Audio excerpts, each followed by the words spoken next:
start with you here, Marcus. More significant departure. Would you go Davante Adams or Tyreek Hill? Oh, I went back and forth on this. Yeah. Molly Q. What's up, Jeff? I go Tyreek. What's up, mate? And the reason I go Tyreek, what's up, big dog? The reason I go Tyreek is because I've never seen this Kansas City Chiefs offense without him. I don't know if they are as explosive. I don't know if Patrick Mahomes is going to be the same quarterback that we've watched up into this part of his career without Tyreek Hill. I know Aaron Rodgers is an MVP before Davante Adams. I know Aaron Rodgers is going to play well. I also get concerned about Mahomes last year turning the football over. And every time I think of a critical moment in the Kansas City Chiefs season or a play that needed to be made, it was either Travis Kelce or Tyreek Hill.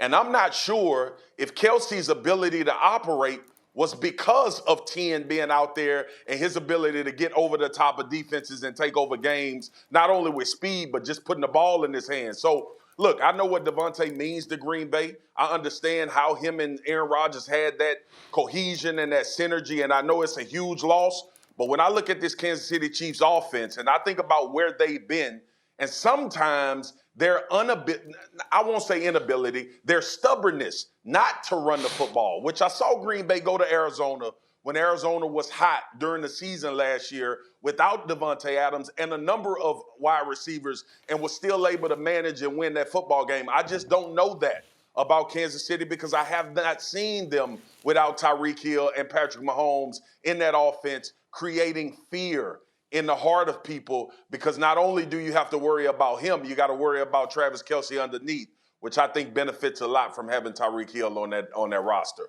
Those are my arguments. I'm the complete opposite, Swagoo. Listen, I appreciate Tyreek Hill. He's a heck of a ball player. I get all that. Andy Reid has produced some really good offenses, and he'll find a way, whether it's with Smith-Schuster, Kelce. I mean, you can keep going down the line. He'll continue to find guys. They may even go out and get another guy.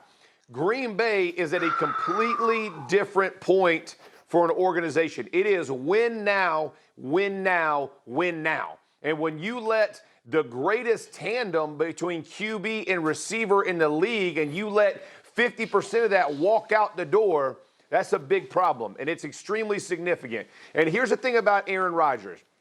He is an incredible quarterback, MVP, all that implies. He also is one of those guys, and I played with him, who loves the rapport and the trust of his receiver. So there's a reason why he's never had a rookie receiver have more than 38 catches. It's because he loves to know exactly where that receiver is going to be, when he's going to be there, and that he's going to make the play that Aaron expects him to make. As you've watched Davante Adams and that relationship grow for so many years, you've seen in the biggest moments, it's not between Kelce and Hill like it is for Patrick Mahomes. It's one dude. He's finding one dude, man, and that dude always is in the right place at the right time. That is a very difficult thing to try to recreate, especially in a short window. And when you're talking about a quarterback who continues to threaten, not only he wouldn't be a Packer, but he might not play at all, that's a big issue. And so when you're thinking about Green Bay, especially in the NFC, where now is definitely the time. I'm with you. I'm just saying this. In the NFC, it's the best chance to win, and they've let that thing out the door. I got him, Molly. No. I got him. How? I got him. I'm waiting. This is the first argument back. This is the first argument back from me being off. Molly, what conference did Davante Adams just go to? Davante Adams is going to the AFC West. AFC. Okay. Yeah. What conference have we been talking about this offseason as far as AFC West being the gauntlet and where we expect these teams to come from? Molly, what team does Josh Allen play for? The Buffalo Bills, AFC East.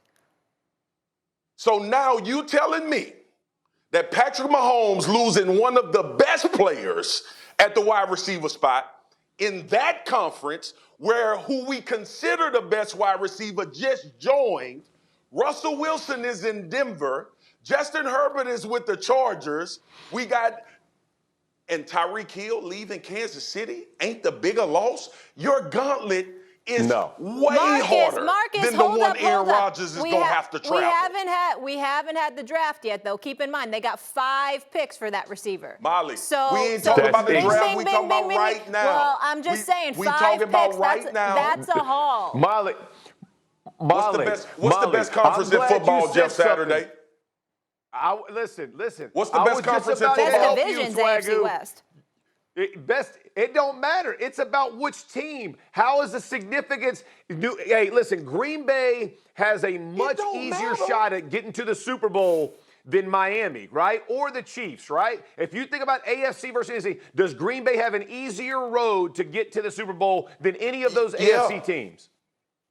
So you lost the greatest duo in the NFC, you let that dude walk out your door, you now have put yourself from being the top team in the NFC to maybe 4 or 5.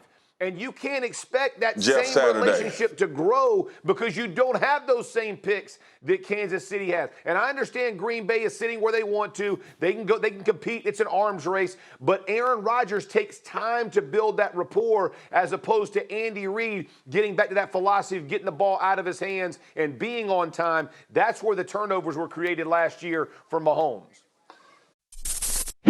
Thanks for watching ESPN on YouTube. For live streaming sports and premium content, subscribe to ESPN+.